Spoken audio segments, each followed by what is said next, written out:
Hi and welcome everyone to our 8th episode of The Little Inside. My name is still Tobi, and this week we are going to have a look at the question, how can I stop worrying about what other people are thinking of me?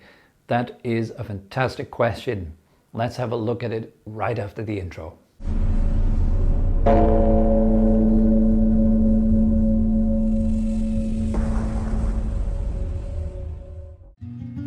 What are you thinking about me right now?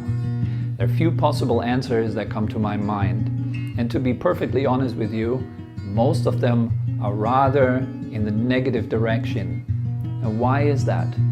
Because I've been brought up in a society, in a culture that is rather self-critical.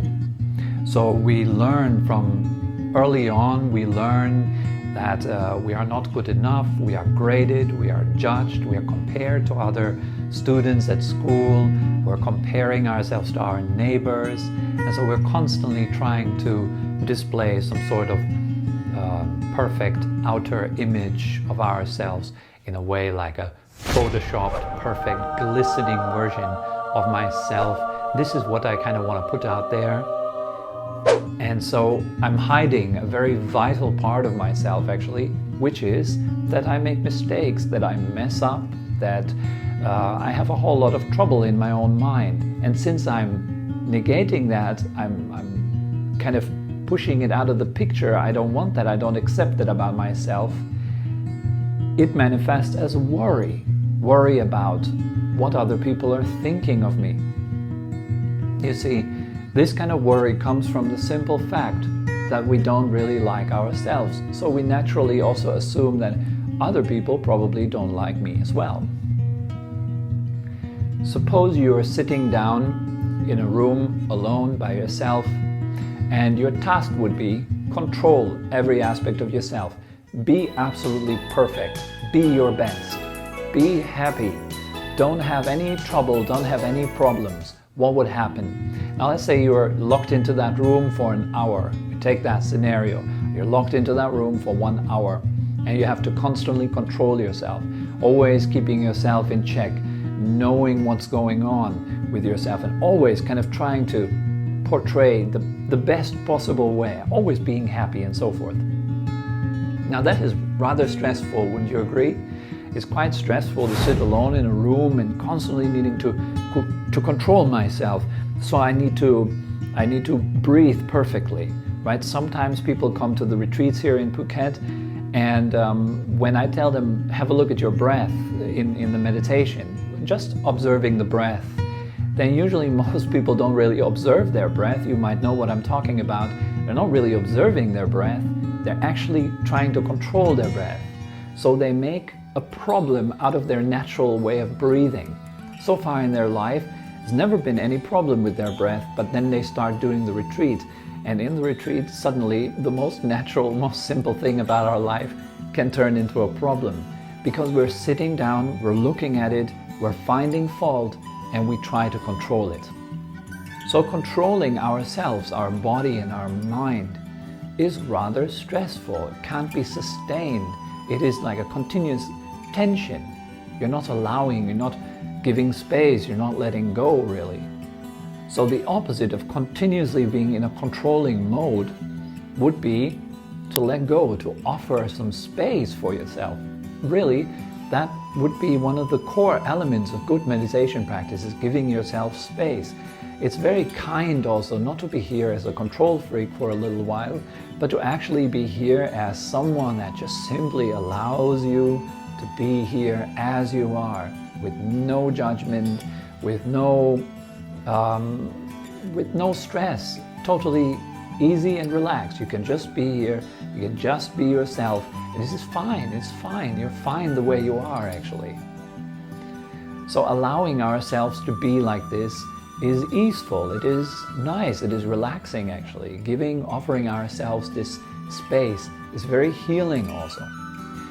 Now in a similar way, like controlling yourself, is actually controlling other people. We could actually say that trying to control other people is a sort of branch coming out, it's branching out of our wish to control ourselves constantly. Now, when we are trying to control other people, we're trying to change them. We don't really accept the way they are. We say, oh, that guy is talking too much. That guy is cursing too much. That guy is too quiet, and so forth. So we're constantly looking at other people, finding fault, and because of that fault-finding mind, that fault-finding habit, we're seeing so many mistakes around ourselves.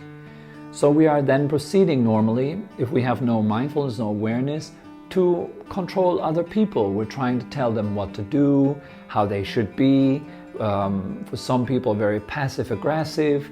Some people are very direct, very aggressive directly, trying to change the world, making all the people around me, making all of them nice, so that I can be at peace and relaxed. Well, of course, that doesn't really work out for a long time, doesn't it? It's another thing that is very stressful, controlling other people. Really, deep down, we don't like ourselves. Because we don't like ourselves, we are projecting our mistakes and our problems and our suffering upon other people. And so other people are merely kind of acting like a mirror, a reflection of your own heart. They show you what's inside of yourself. It is stressful to control the world, trying to have the world just right, just perfect all the time. That is stressful, actually the cause of all wars. What this world really needs needs to be left alone by me. So if I'm offering space to this world, then the world, the people in it, the things in it can actually start to heal by themselves. In fact, really, other people don't need me to control them. I myself don't need me to control myself. In fact, all we really need is a healing space of awareness. In that space, you can relax. You can find peace. There is no worry. Worry can't be sustained in that space.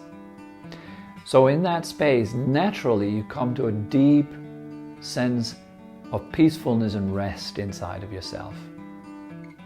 Now, I would say that this is something worthwhile sharing with all brothers and sisters, with all animals, with every living being in this world.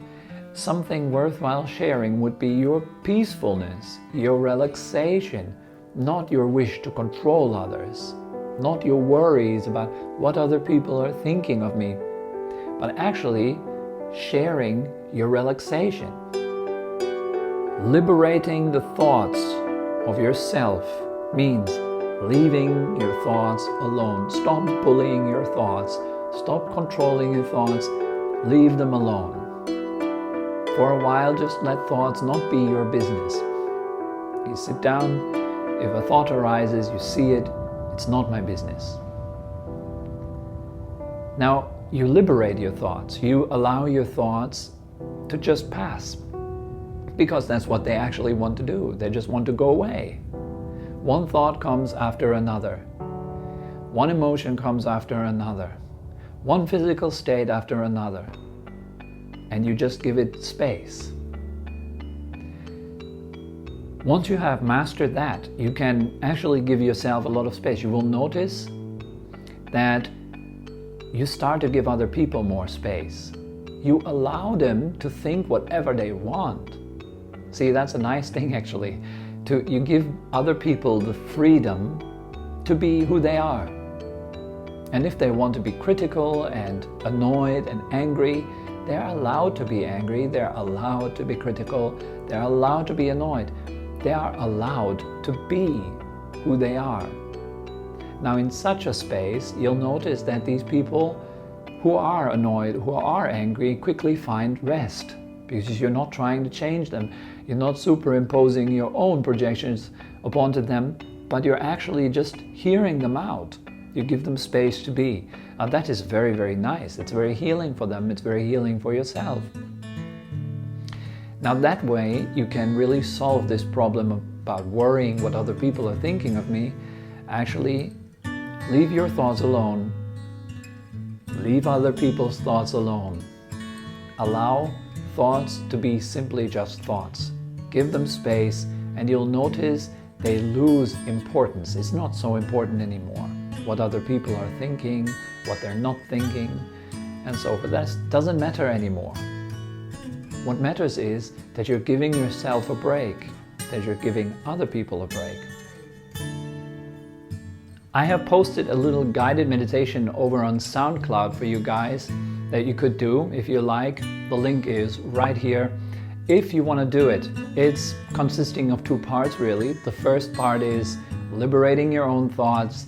The second part is liberating the thoughts of other people. It's actually a practice of kindness. It's a practice of open spaciousness. And I'm quite sure you will enjoy it. Doing that regularly, by the way, will help a great deal with worrying about what other people are thinking of me.